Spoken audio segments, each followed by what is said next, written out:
Saya akan menyampaikan materi Google Meet ya, sesuai dengan jadwal yang sudah ada ya. Nah, materinya ini udah saya bagikan tadi malam ya. Saya bikin agak dadakan ya. Nah, itu sesuai CPMK 6 ya, yaitu mahasiswa mampu memahami organisasi profesional di situ ya. Temanya itu ya. Nah, CPMK 6 ya. Nah, saya mengambil tema bagaimana membuat strategi bisnis yang profesional. Itu kata kuncinya ya, kata kunci yang ingin disampaikan. Nah, kalau kita bicara manajemen profesional, itu sebenarnya lebih berbasis kepada manajemen modern.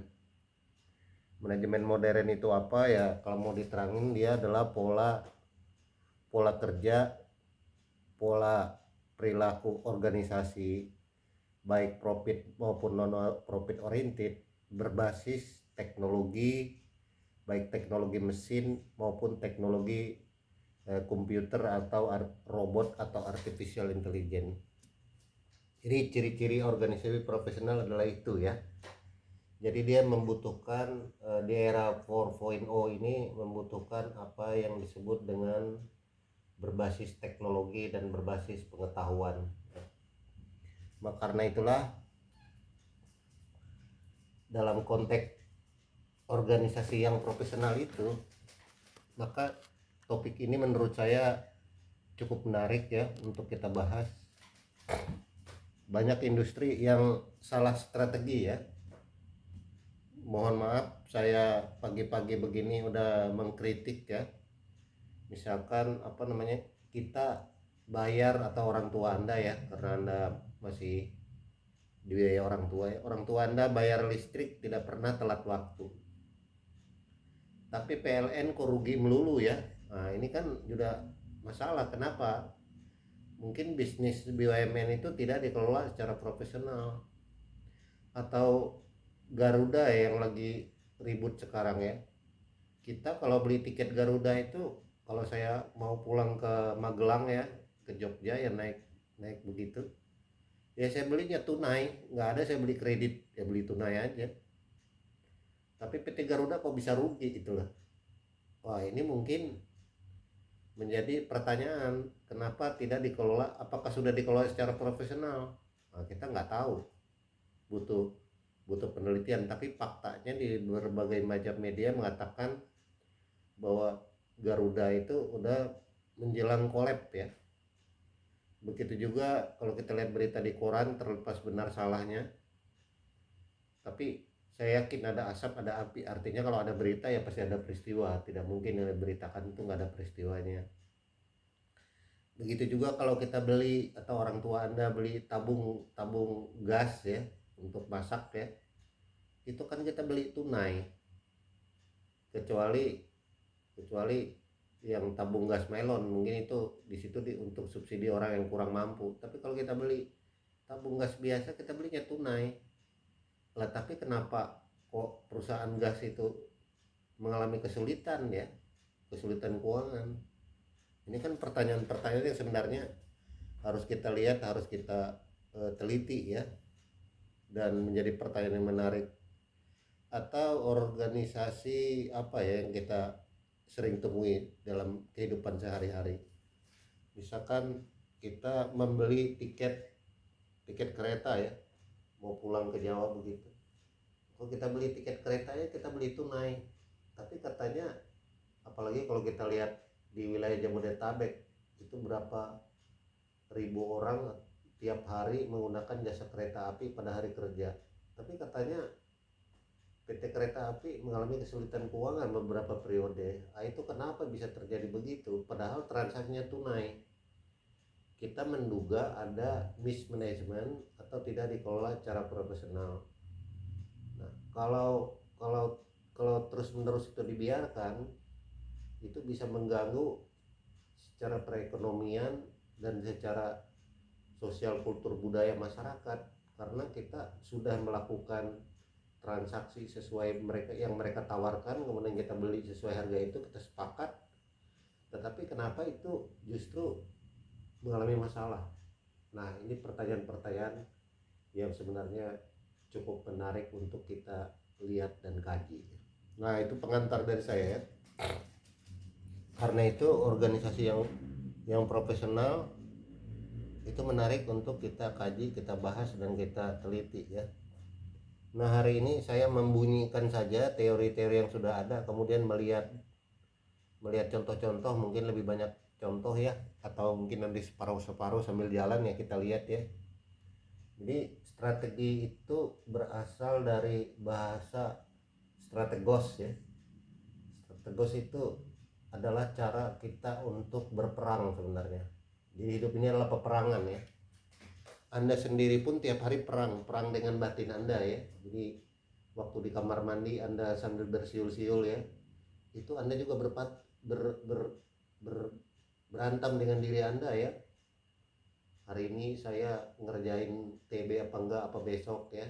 Jadi itu pergulatan tiap hari ya. Nah, itu pergulatan individu, tapi pergulatan yang lebih luas lagi bisa melibat ke pergulatan keluarga, pergulatan perusahaan, pergulatan perjuangan negara, bahkan pergulatan pergerakan kawasan benua, bahkan sampai pergulatan kawasan dunia. Jadi ini meluas ya pengertiannya. Jadi strategi itu awal mulanya dipakai dalam istilah-istilah peperangan. Peperangan itu berarti kita mencari the winner, pemenang, siapa yang menjadi pemenang dalam strategi bisnis itu. Nah, the winner itu muncul dalam kisah Odysseus di dalam perang Yunani kuno ya. Perang Yunani kuno itu tentang Odysseus dan Odyssey ya, karya Homerik, tentang perang Troya ya. Perang Troya itu dilaksanakan hampir 20-30 tahun. Akhirnya Odysseus ini adalah pemenang daripada perang Troya itu dalam epic ya, epic Odysseus, atau sama dengan kisah Mahabharata atau kisah wayang di Jawa ya, sama.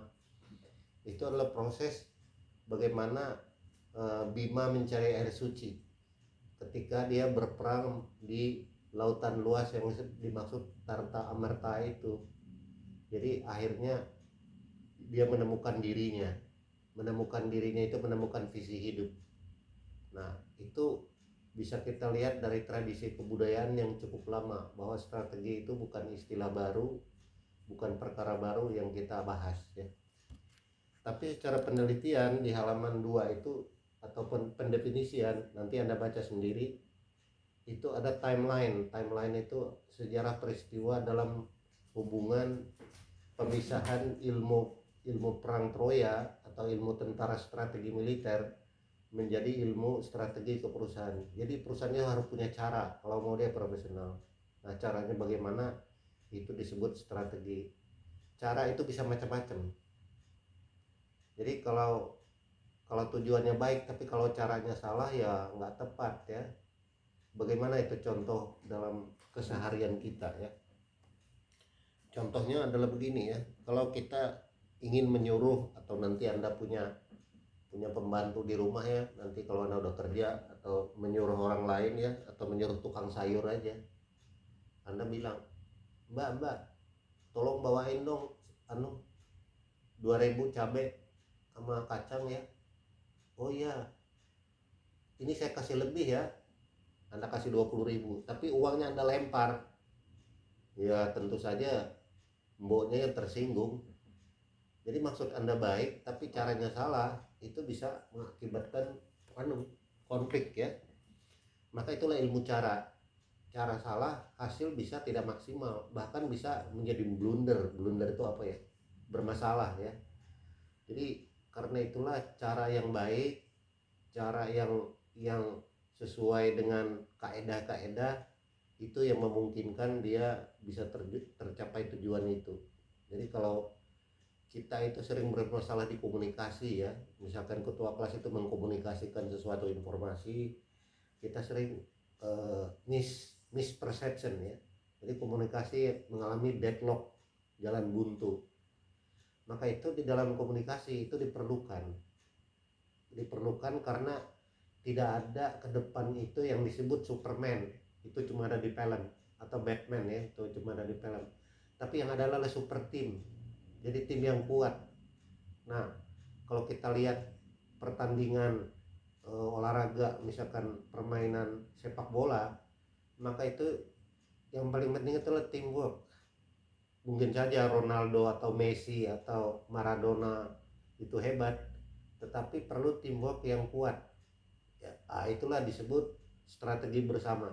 Nah, inilah pengertian-pengertian yang disampaikan dalam timeline strategik itu ya. Misalkan dari Sandler ya, dia mengatakan bagaimana perusahaan membangun struktur administrasi baru untuk mengakomodasikan perusahaan, menunjukkan bagaimana perubahan struktur tersebut menjadi struktur follower strategi, sampai akhirnya pada tahun 76. Anda baca sendiri nanti, itu pengertian aja, nggak perlu dihafalin ya. Menurut saya paling alergi ngapal sebenarnya, pemahaman ya.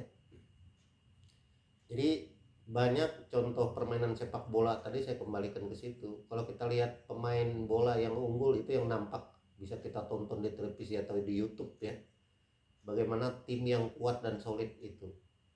Yang pertama, mereka dilatih ya, di coaching, dilatih betul-betul supaya punya kemampuan daya tanding yang baik ya.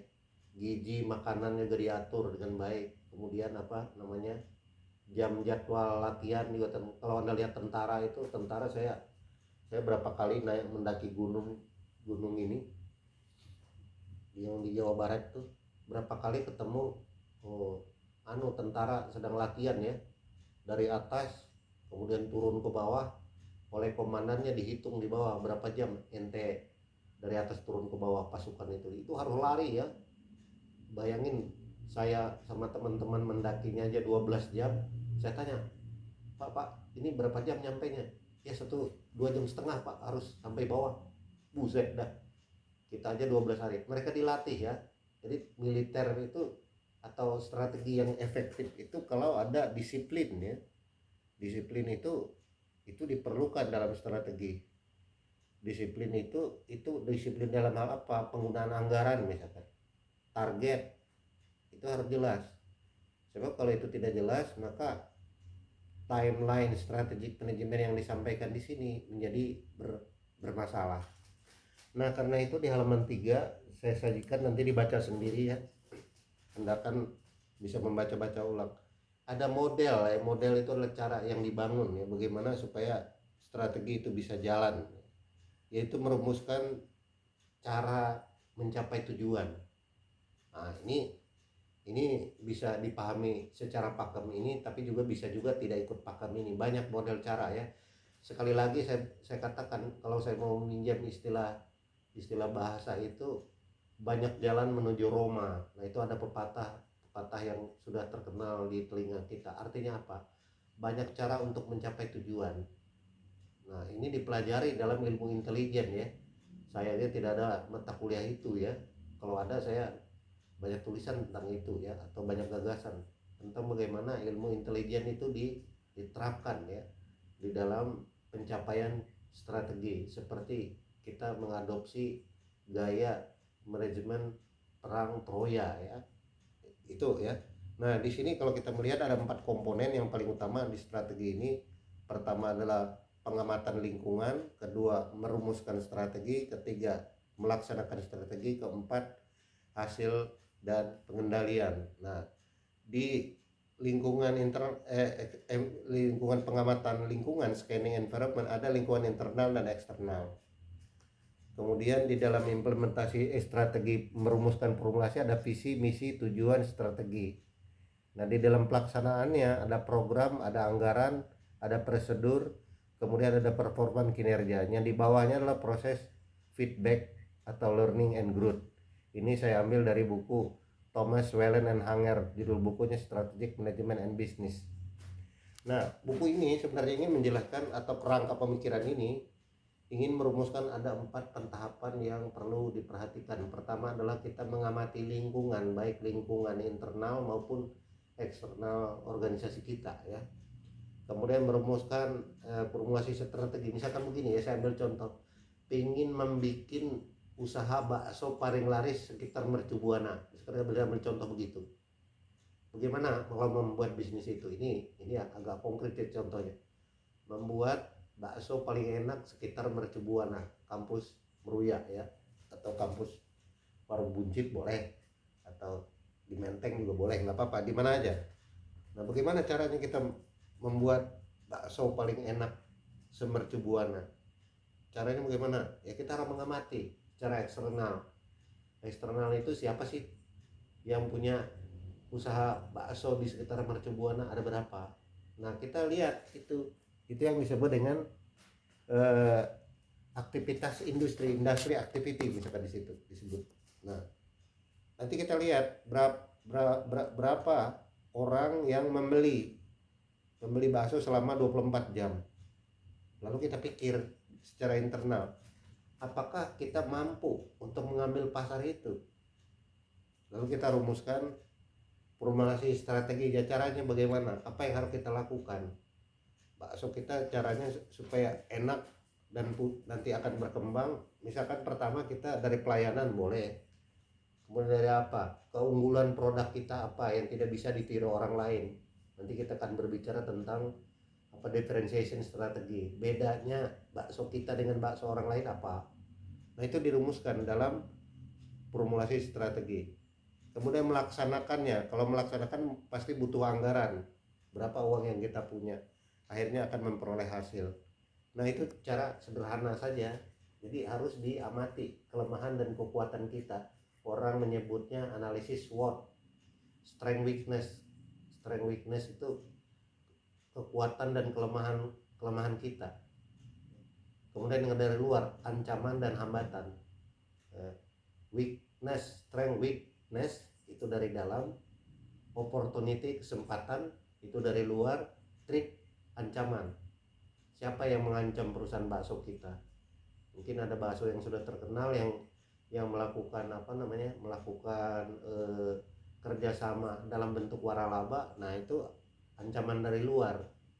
Jadi kita harus membedakan apa yang disebut dalam strategi Porter itu sebagai strategi yang disebut dengan analisis SWOT. Strength weakness-nya harus kita amati, opportunity dan treatment harus kita amati. Dengan cara-cara seperti itu memungkinkan kita untuk membuat pemetaan cara mencapai tujuan. Nah, itu berarti mengukur kapasitas dan kapabilitas ya. Itu artinya. Halaman 4 ya. Kita lihat di situ ya. Itu adalah bagaimana kita menuju, katakanlah waktu yang cukup singkat ya, 10 tahun ke depan. Apa yang harus kita lakukan supaya bisa berhasil mengembangkan sebuah entitas bisnis. Yang pertama, kita harus menyadari ya bahwa kita itu harus, ini ada kuliah sebelumnya, harus berevolusi dan menyadari bahwa sesuatu itu pasti adalah persaingan di antara kita. Ini diambil dari pemahaman kompetisi itu persaingan. Kenapa muncul persaingan? Karena arena dunia yang kita masuki kalau bisnis itu mau tidak mau adalah persaingan. Persaingan itu kenapa ada? Yaitu sesuai dengan rangka pemikiran yang dibuat oleh Darwinisme sosial itu, atau teori evolusi Darwin, yang mengatakan bahwa mau tidak mau akan terjadi evolusi. Barang siapa individu, masyarakat, hewan, tumbuhan yang tidak bisa beradaptasi dengan lingkungannya, maka dia akan punah. Seperti cerita dalam film dinosaurus itu mengalami kepunuhan. Bahkan ada beberapa suku di dunia ini yang punah. Kenapa mereka punah? Ya karena suku Tutsi dan suku Kurdi itu tidak adaptif terhadap kaum pendatang dan migran, atau agak rasis kalau saya menyebut. Di Australia suku aborigin itu tidak ada jadi perdana menteri atau menteri keuangan di Australia. Jadi Australia juga mengalami apa yang disebut dengan teori evolusi Darwinisme sosial, bahwa orang-orang yang tidak mau bersaing dan mengelak untuk bertanggung jawab terhadap hidup, yaitu akan mengalami evolusi. Karena itu kita perlu memikirkan 10 tahun ke depan apa yang harus kita lakukan. Nah, pertimbangannya ada 4: kondisi ekonomi, sosial, kultur, politik, dan teknologi. Yang paling penting itu teknologi. Nah, inilah disebut caranya kita pasti membutuhkan investasi. Yang kedua, kita harus manajemen risiko. Jadi maksudnya bagaimana itu? Jangan membuat keputusan yang ngawur. Orang Jawa menyebut alon-alon waton kelakon. Alon-alon waton kelakon itu bukan berarti orang Jawa lelet atau orang Indonesia ini goblok, enggak. Alon-alon waton kelakon itu pikir secara lengkap, miliki data, analisis, baru ambil keputusan, sehingga yang disebut error itu menjadi kecil. Nah, itulah yang disebut risk management ya, pengelolaan risiko. Di situ saya buat ya, pengelolaan risiko itu mengantisipasi seluruh kemungkinan yang ada. Nah, kalau Anda lihat rapat di perusahaan Jepang ya awal tahun ya, ini misalkan perusahaan apalah Mitsubishi begitu, ada sebuah tradisi mereka. Tradisinya begini, saya cerita ya ke Anda ya. Nah, kalau misalkan target untung kita tahun depan 3 aja, misalkan 3 aja, nggak usah, atau 10, angka 10 aja, ya 10-nya 10 berapa, bisa 10 miliar, bisa 10 juta, bisa 10 triliun ya, terserah, pokoknya angka 10. Lalu di dalam rapat itu tahun depan kita pengen angka kita naik dari angka 3 menjadi angka 10. Akan ditanya oleh oleh para pemegang saham ataupun pihak yang berkepentingan dengan rapat direksi, cara Anda mencapai itu bagaimana supaya dapat angka 10 dari angka 3 itu. Maka dijawab caranya ya naikkan penjualan. Lalu ditanya lagi, kalau penjualannya nggak bisa naik, apa yang kamu lakukan? Ya, saya kurangin biayanya, efisiensi pegawai. Nah, kalau efisiensi pegawai dan penaikan penjualan nggak bisa, kamu lakukan apa? Ya, saya jual, kemudian peralatan saya sewa. Kalau itu nggak bisa dilakukan, apa yang kamu? Jadi sampai 1000 kali pertanyaan untuk memperoleh jawaban bahwa mereka yakin dari satu alternatif prioritas itu akan memunculkan alternatif lain, sehingga ada 1000 atau 100 cara untuk mencapai itu. Jadi kalau hanya satu cara ya nggak bisa ya. Ambil contoh lain dalam hal konkret. Kalau Anda misalkan pengen IPK tinggi, ya coba caranya bagaimana? Cara internal ya Anda harus belajar. Yang kedua, ya kalau pengen IPK tinggi kok belajar nggak bisa, ya sudah, kalau nggak bisa belajar ya Anda cari teman yang lebih pintar, yang mungkin lebih mudah Anda mengajarkannya. Nah, kalau nggak bisa bagaimana cara? Ya Anda kursus. Kalau nggak bisa lagi, ya udah cari pacar yang pintar. Nggak bisa lagi, ya nggak tahu saya. Nah, itu disebut step ya, cara-cara dari dari sebuah kemungkinan. Jadi hidup itu tidak pasti, maka dia harus kita mencari kemungkinan yang mungkin disebut.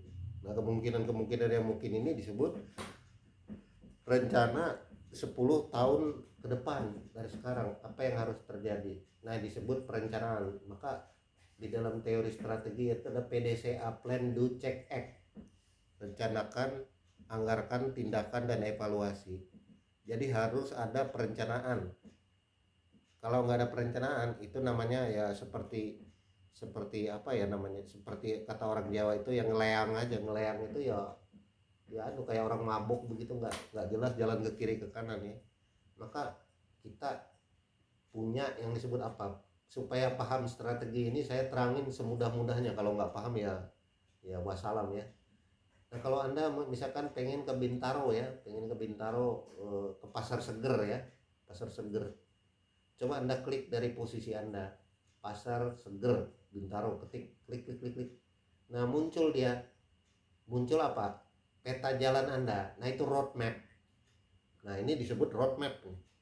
Ini gambar yang ini, panah ini roadmap. Ini tujuan Anda untuk mencapai goal. Nah, maka kalau Anda klik itu Pasar Seger Bintaro, klik dari rumah Anda. Lalu dia akan beritahu lewat sini, di sini ada lampu merah dikit. Tapi Anda bisa tidak mengikuti itu. Kalau jalan Bintaro itu Anda udah hafal, maka Anda nggak perlu ikut pakai Google Map itu atau Waze ya. Waze ini nggak penting, ini saya udah tahu. Nah, jadi artinya apa? Orang yang kompeten itu memang memerlukan strategi, tapi dia udah tahu cara melakukan itu. Nah, itu disebut kedewasaan seseorang. Makanya orang yang disebut dewasa itu biasanya kalau di Indonesia orang yang udah umur 17 tahun ya. Kemudian dia udah cukup pengalaman ya. Jadi dia bisa memilih, menentukan. Maka anak kuliah itu nggak pakai seragam. Kalau anak SD ya wajib pakai seragam. Karena apa? Menyeragamkan pemahaman dulu ya, supaya nanti bisa menjalankan cara bertanggung jawab. Jadi otomatis yang dikatakan di PowerPoint 3 tadi, di sini ada proses learning and growth ya di bawahnya. Semakin Anda terus-menerus mengalami pengalaman yang lama, Anda menjadi kompeten. Jadi ada proses yang cukup lama, memakan waktu untuk menghasilkan profesional. Maka itu diperlukan apa yang disebut di sini roadmap. Roadmap itu pemetaan. Maka disebut apa di situ? Strategi is they understood a lot organization, ini Porter. Kemudian corporate strategy itu memperhatikan directing and guiding. Nah, ini kata kuncinya, coba Anda lihat di situ. Itu sengaja aja, nanti baca sendiri ya. Nah, jadi ada guiding. Guiding itu petunjuk, roadmap. Jadi orang yang terbiasa dengan rencana, misalkan Anda rencana mau apa jadinya? Mau ke Bandung ya. Nah, udah direncanakan 3 minggu sebelumnya ya. Nah, rencana itu bisa batal kalau ada hal lain yang lebih penting daripada ke Bandung itu, tetapi kita membutuhkan rencana yang baik. Jadi maksud saya bagaimana? Jangan dadakan, jangan instan. Kalau instan itu pasti bermasalah. Ya itu ya. Jadi kalau dadakan ya sulit itu. Misalkan 10 menit sebelum eh, forum ditutup baru Anda ngerjain, itu udah pasti bermasalah. Maka Anda ditempel di situ. Kalau saya di HP saya bikin alarm jadwal. Jadi 2 hari sebelum dia deadline udah muncul itu bunyi sampai berpuluh-puluh kali. Ya akhirnya saya dipaksa. Jadi ada semacam sistem warning. Itu ya. Kemudian bagaimana membangun organisasi yang profesional? Ada 3 strategi ya. Saya sebut di situ. Korporat strategi perusahaan itu yang atas.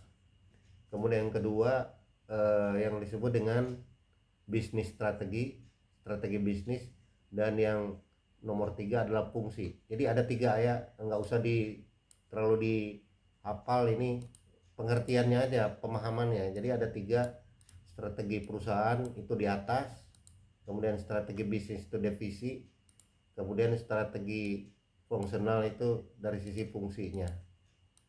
Nah, ini bagaimana diterangin? Ya contohnya adalah kelompok KKG. Kelompok KKG itu kelompok Gramedia dan Kompas. Dia juga punya TV, dia juga punya koran, dia juga punya Kompasiana, dia juga punya UMN, Universitas Multimedia, dia juga punya bisnis ya, yang ada di Sonora ya. Nah, dia punya divisi-divisi. Nah, itu disebut divisi A, divisi B. Ini Sonora, ini ini Kompas TV-nya, ini UMN-nya. Jadi dia strategi bisnis. Nah, kalau strategi fungsional dilihat dari fungsi-fungsinya, orangnya, fungsinya. Kalau ini bisnis divisi, jadi divisi A, divisi B, divisi C. Kalau ini korporasinya. Jadi ada, kalau mau lihat begini, kita ingat lagu kita SD supaya lebih paham ini. Saya membunyikannya begini ya. Ada dalam lagu Taman Kanak-Kanak, saya nggak taman kanak-kanak dulu di kampung, cuma 2 kali masuk ya. Taman kanak-kanak. Diajarin lagu, saya masih ingat sampai sekarang. Judul lagunya kepala, pundak, lutut, kaki. Kepala, pundak, lutut, kaki, lutut. Diajarin sama gurunya, saya ingat dulu gurunya. Nah, itu sama seperti itu. Jadi ada kepala, ada pundak. Kepala itu korporasinya, strategi korporat. Ada pundak, pundaknya lah strategi bisnis. Lutut, kakinya adalah ini, divisi fungsional. Itu cara memahaminya, gampang ya. Jadi ingat lagu SD, lagu TK teman kanak-kanak ya, mungkin Mbak Mila, Mbak Jen ya, itu pasti ikut TK dulu dengar lagu itu, nggak tahu ya, atau cuma saya ya. Tapi di kampung diajarin tuh lagu kepala, pundak, lutut, kaki. Itu adalah semacam metafora untuk kita memahami apa itu strategi korporasi. Nah, itu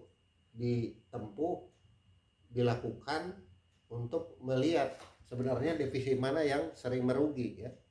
Toko buku Gramedianya, Kompas TV-nya, atau UMN-nya. Nah, mana divisi yang tidak menguntungkan, itu harus kita evaluasi, itu maksudnya. Jadi pundaknya untuk dia bergerak, kemudian lutut kakinya ya masing-masing, ada keuangan, ada manufaktur, ada sumber daya, ada pemasaran, ada fungsi internal audit, ada fungsi CFO. Di sini macam-macam ya. Ini organisasi bentuk yang sederhana. Intinya ada 3, kepala, pundak, lutut, kaki. Kepalanya corporate strategi, bisnis strategi, dan lutut kakinya adalah struktur fungsional. Oke ya. Nah, kemudian ada 4 logika tadi di sini ya, paling atas ya, strategi kepala. Ini strategi kepala, logika korporasi. Nah, ini. Jadi ada di situ gampang memahaminya. Di sini ada height, kalau ke sini height, kalau ini low, ini rendah. Bagaimana hubungan perusahaan dengan unit bisnisnya? Kalau ini hubungan antar unit bisnis. Nah, ini maksudnya.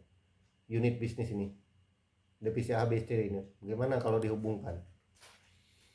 Kalau dia tinggi, hubungan antar unit bisnisnya tinggi, hubungan perusahaan dengan unit bisnisnya tinggi, maka dia integratif.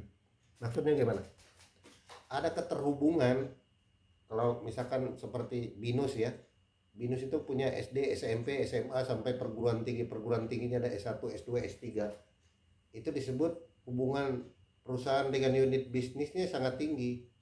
Maka kalau dia SD-nya di BINUS, SMP-nya di BINUS, kuliahnya di BINUS, S1, S2 di BINUS, semakin dia lama semakin turun biayanya seorang alumni. Itu berarti dia bisa diintegrasikan. Maka penggunaan fasilitas kampus di Hang Lekir itu bisa dipakai oleh BINUS untuk kuliah juga, walaupun itu sebenarnya kampus anak SMU, tapi kalau dia waktunya kosong bisa dipakai sebelum pandemi tentu saja. Jadi ada proses integratif. Tapi kalau dia hubungan antar unit bisnisnya tinggi, tapi hubungan perusahaan dengan unit bisnisnya rendah, maka dia melakukan yang disebut federal. Federal itu kebebasan, yaitu yang ada koordinasi satu dengan lain dengan pengaruh korporasi yang minimal. Jadi misalkan BINUS misalkan beli perusahaan Aqua, misalkan ini saya ambil contoh aja, maka itu tidak ada hubungan, maka bisnis itu disebut bisnis yang federal. Nah, tapi kalau yang dia hubungannya rendah antar unit bisnis, hubungan dengan perusahaan bisnis rendah, maka dia strategi portofolio. Yaitu portofolio itu bagaimana ya, kalau mau menyebut portofolio itu asumsinya jangan menaruh telur di satu keranjang, don't pack your egg in one basket. Artinya apa? Bahwa portofolio itu bisa kita kombinasikan antara A, B, C, dan D. Jadi dihitung dari sisi prosentasenya. Nah, kemudian kalau yang keempat, kalau hubungan perusahaan dengan unit bisnis, nah ini dengan unit bisnis ini dia tinggi, tapi hubungan antar unitnya rendah, maka leverage pada kapasitas aset keuangan dapat dikoreksi dengan meminimalkan lintas bisnis. Jadi strategi leverage. Nah, ada 4 cara ya. Apakah kita mengambil strategi leverage? Leverage itu perbandingan debt berbanding equity. Jadi dalam rangka mengefisiensikan bunga dan debt equity. Debt itu biaya utang itu adalah bunga. Jadi debt itu bunganya beban interest. Sedangkan equity itu bebannya adalah dividen. Jadi sebenarnya leverage itu adalah perbandingan utang berbanding modal. Orang menyebutnya leverage. Leverage itu pengungkit. Nah, pengungkit ini memiliki disebut cost of capital, biaya modal. Biaya modalnya apa? Kalau utang itu biayanya bunga, kalau modal itu biayanya dividen. Jadi bunga bagi dividen sebenarnya itu berhubungan dengan kemandirian bisnis. Kalau integrasi penggabungan nggak usah saya terangin, udah paham menggabungkan. Nah, kalau federal itu ya seperti negara bagian Amerika, sistem federal ya. Kalau di kita ada namanya otonomi daerah, itu negara federal sebenarnya. Jadi daerah itu punya cara ya. Misalkan di Indonesia ini ada 2 daerah yang sangat otonom, maka di Aceh ada partai Aceh ya. Di Papua juga tidak disebut DPRD tapi DPRDP, DPRD Papua disebut, bukan DPR RI tapi DPRDP Papua disebut. Itu karena mereka memiliki otonomi khusus yang disebut otsus. Otonomi khusus memberikan keistimewaan kepada daerah atau kepada unit bisnis itu untuk bertanggung jawab mengelola dia secara federal. Federal itu bukan spare part motor ya. Spare part motor berbeda atau naon atau. Kemudian halaman 7 ya. Ini saya rasa paling penting ya. Ini model Porter ya. Model Porter yang sudah ada saya terjemah. Bagaimana kita membuat supaya ini saya buat elemen analisis kompetitif porter di sebelah kanan ya, pojok ini karena nggak muat ditaruh di situ aja ya. Nah itu situ saya taruh ya, ini kok nggak mau warna ya. Nah, elemen-elemen itu bagian ya. Nah itu saya kasih warna merah ya. Jadi nanti silakan anda cari di Google, saya hanya memandu aja. Jadi ini anda harus baca mandiri ya. Ya elemen-elemen apa yang diperlukan dalam analisis Michael Porter, itu yang disebut analisis persaingan antar perusahaan yang ada. Jadi apa yang dikatakan oleh Thomas Hobbes itu dalam teori sejarah pemikiran, ada istilah bellum omnium contra omnes. Artinya apa kata-kata itu? Bellum omnium contra omnes dalam pengertian Thomas Hobbes artinya kita itu saling memangsa, saling memakan, bagaikan teater universal makan memakan. Ya kita cukup cukup usia anda, walaupun anda mungkin baru masih kencing di celana dulu ya usia anda, kita pernah punya pengalaman punya yang namanya Nokia ya. Nokia itu ya sudah tidak ada lagi sekarang, sudah tidak laku lagi. Nah, itu karena kalah bersaing. Kemudian muncul lagi sebelum Nokia muncul, sebelum ada Nokia yang hanya cuma bisa SMS, saya masih punya HP-nya itu sampai sekarang masih saya pakai ya. Bekas saya berkomunikasi dengan almarhum mama saya, jadi HP-nya masih saya rawat sampai sekarang. Dulu belum ada ya, jadi kita hanya bisa SMS, kalau nggak telepon aja, itu pun mahal sekali. Sebelum ada HP Nokia kecil-kecil seperti ini ya, kecil sekali HP-nya, kecil begini, ini saya masih simpen seperti ini, kecil ya. Sebelum ada HP ini HP saya komunikasi dengan mama saya dulu, almarhum mama saya masih hidup ya. Kita punya yang namanya telepon duduk. Telepon duduk itu ya telepon yang di rumah, cuma bisa dikomunikasikan dari rumah. Nah karena dulu masih mahal, maka era saya kuliah dulu namanya punya wartel, warung telekomunikasi. Jadi kita masukkan koin atau kita tunggu antri, nanti kita bisa telepon. Tapi sebelum itu ada juga teknologi pager yellow pager itu. Nah nanti anda cari di Google. Nah semua yellow pager, semua telepon duduk, semua telepon Nokia itu jadi almarhumah semua. Kenapa itu terjadi? Karena ada peta ya, ada pendatang pesaing baru di situ. Pesaing pendatang baru paling atas. Itu kata-kata penting di sini. Pesaing baru ini selalu mengancam, maka terjadi almarhum Nokia. Dan pendatang baru ini dia sebagai produk pengganti.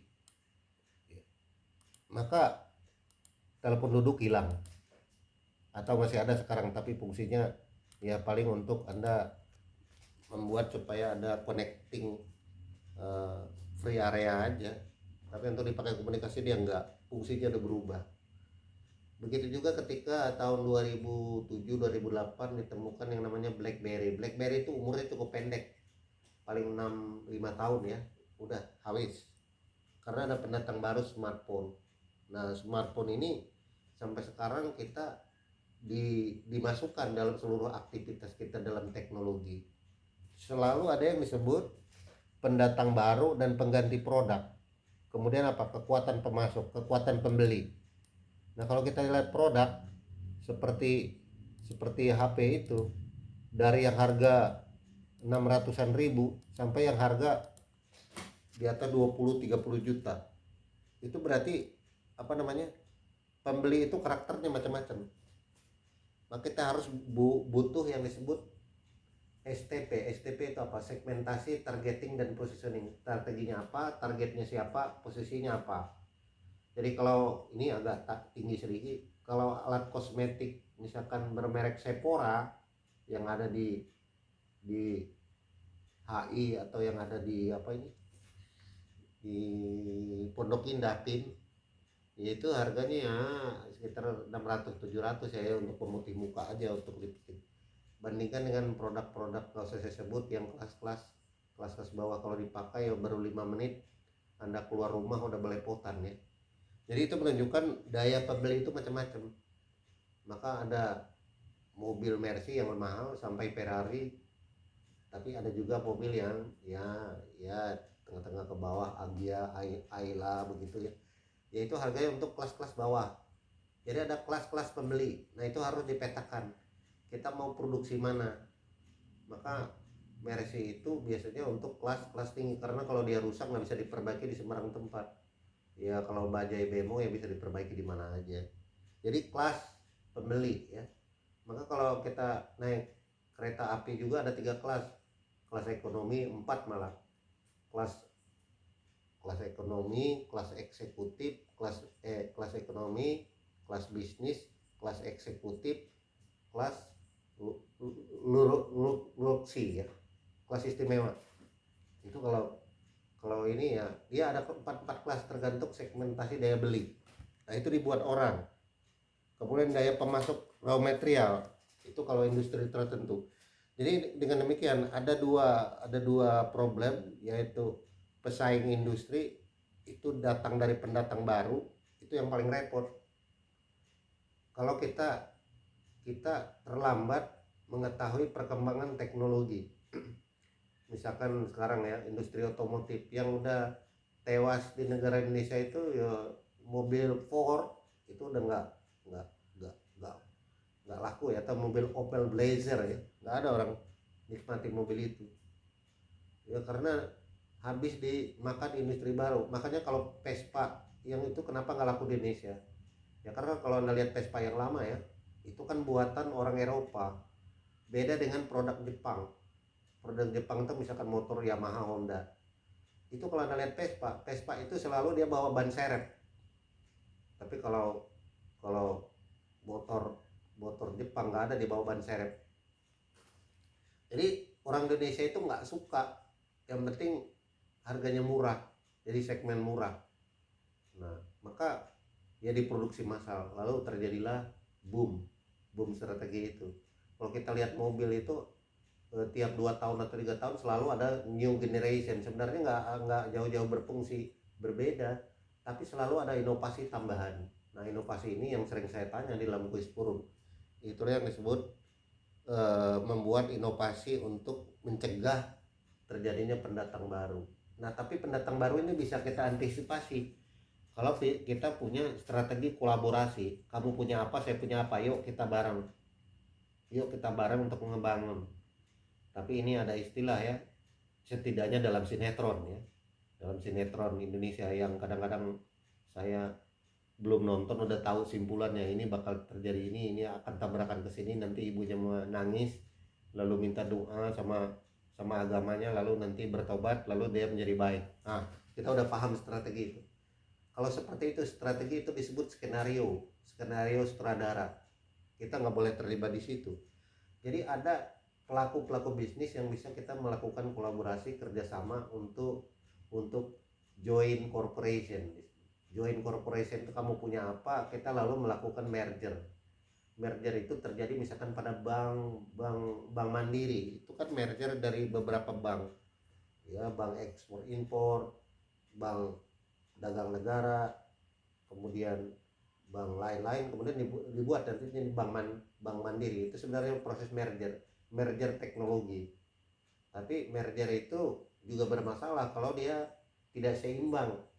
Kamu punya apa, saya punya apa, itu sama dengan perkawinan antara orang kaya dan orang miskin.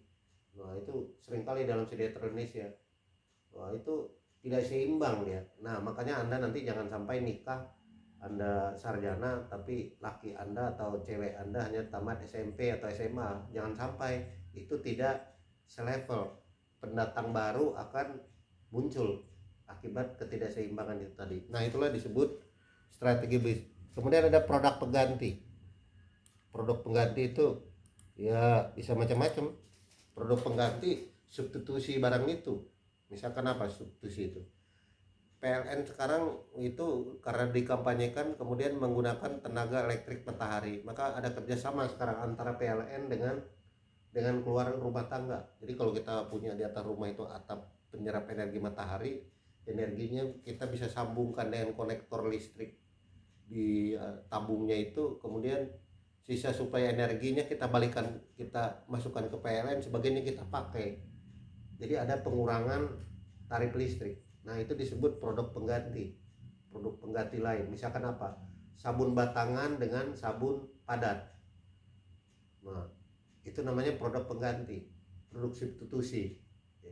Jadi itu yang menyebabkan industri itu bertahan. Maka itu diperlukan yang disebut dengan elemen komparatif porter. Nah, sekarang bagaimana strateginya? Ada 3 cara kalau kita ingin mencapai tujuan. Pertama, kita low cost strategi. Apakah kita sebenarnya pengen mengefisienkan biaya? Efisiensi biaya itu apa artinya? Bukan berarti pelit, enggak. Efisiensi biaya itu kita menghemat untuk menikmati masa depan yang lebih baik. Ibaratnya hidup prihatin, ya sama seperti Anda ini. Anda kan ini hidup prihatin ya.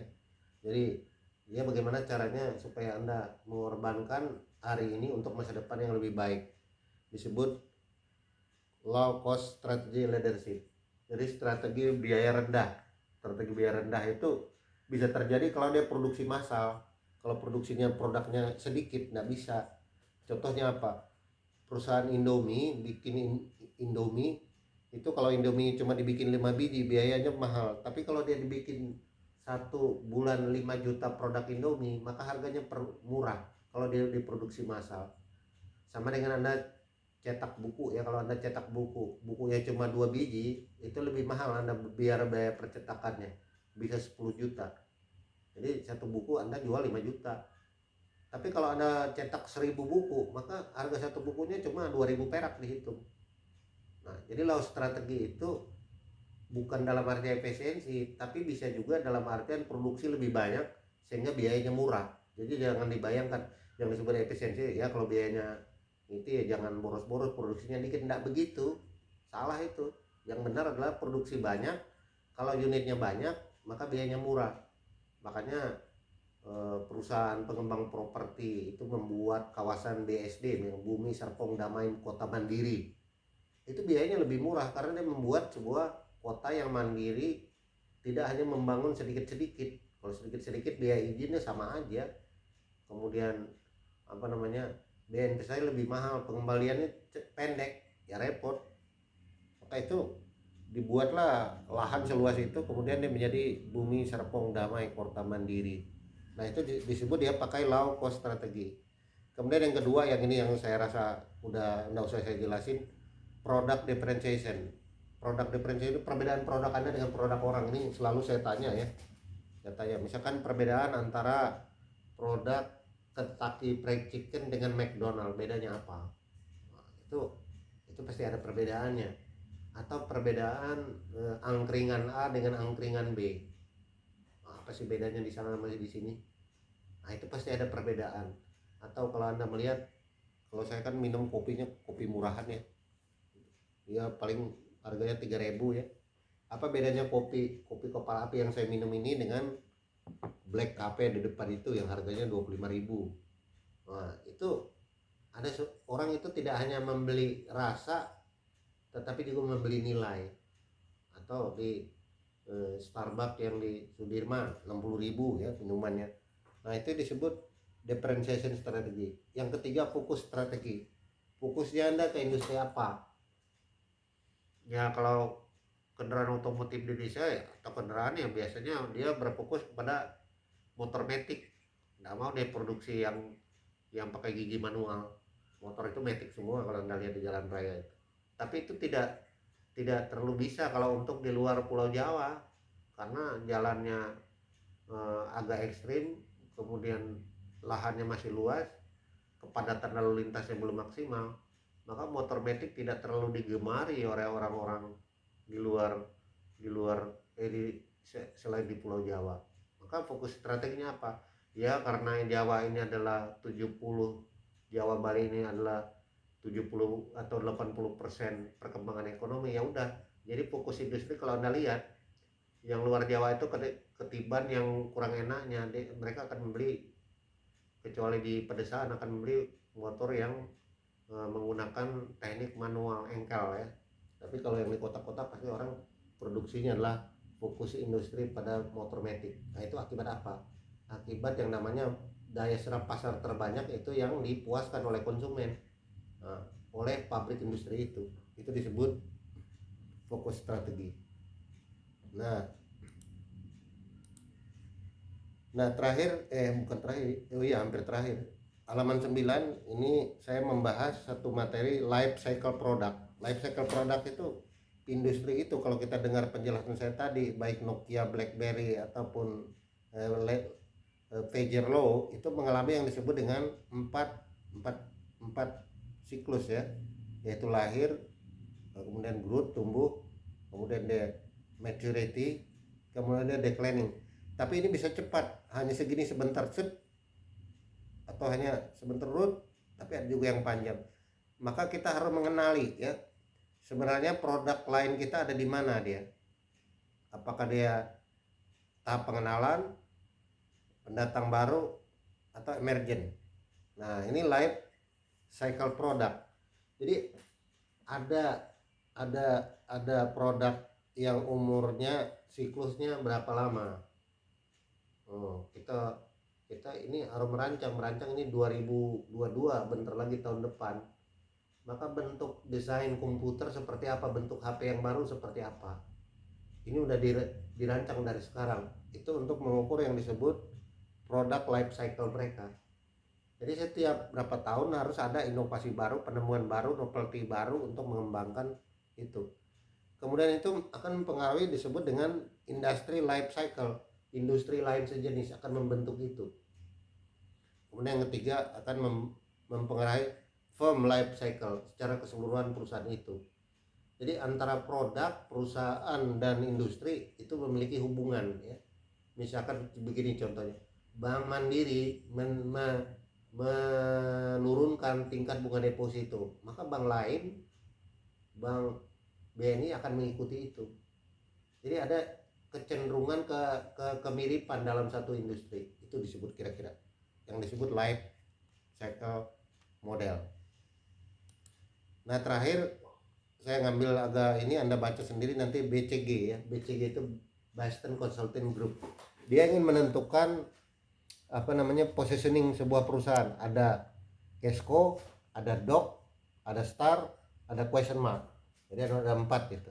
Dog itu anjing ya, tapi jangan disebut anjing begitu, itu metafora aja. Kalau dog itu artinya low market, ini kan kesini low, ini nih panahnya. Nah ini low, kesana high, jangan salah baca, ini agak berbeda dengan baca metric lain. Jadi ini high, ini low, ini high, ini low. Nah itu low market share and low market growth. Weak market, difficult to make profit. Nah itulah. Jadi anjing itu kalau semakin tua semakin besar biaya perawatannya dibandingkan dengan manfaatnya. Nah itu disebut dog. Dog itu ya daya serap pasarnya rendah, pertumbuhan pasarnya rendah. Ini akibat dari ini tadi, gambar ini tadi, akibatnya ke sini ya. Jadi bacanya nanti di rumah nyambung ya, antara PPT 9 dan PPT 10 ya. Nah itu dok. Kemudian Casco itu height market. Nah kemudian ini low growth.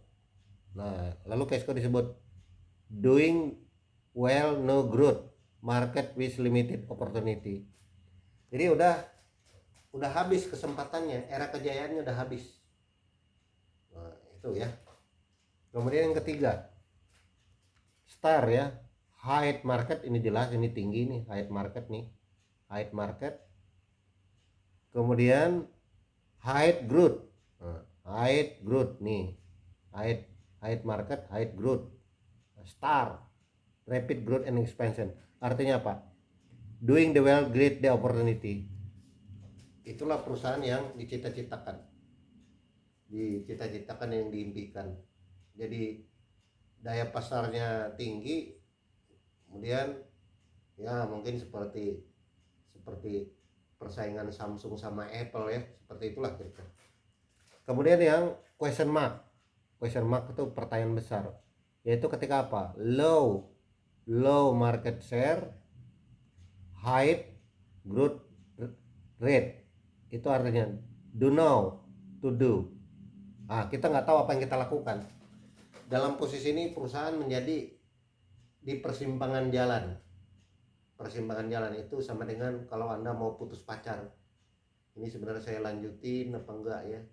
Dilanjutin apa enggak? Sama dengan cerita sinetron seorang ibu ketika dipukul suaminya lalu ditanya, kamu kok nggak ceraikan, dipukul bolak-balik.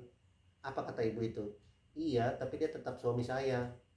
Nah, artinya apa? Ibu ini dalam kebingungan. Jadi ada yang disebut pasal perusahaan bingung. Ya, jadi itu yang disebut dengan question mark.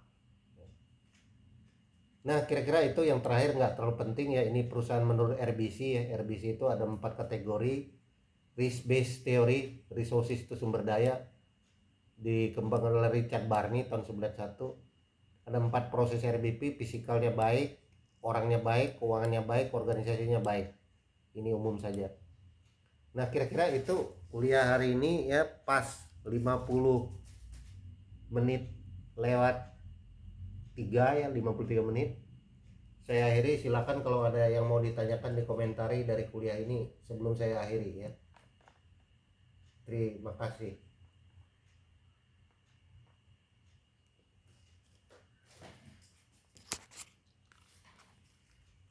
Silakan kalau ada yang ditanya, kalau enggak ya wes rampung iki.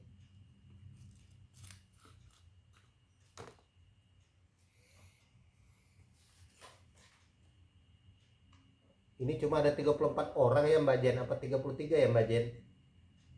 Kalau saya 38 sama Bapak 39. Lanjut. Nek, tolong di ya, difotoin ini teh. Kita. Nama-namanya ya, di screenshot ya Mbak. Siapa aja yang minta tolong dah ya. Izin. Kirim ke grup ya Pak ya? Iya, nanti di foto aja ini di Mbak Jen, tolong. Biar ada dokumen saya. Terima kasih ya.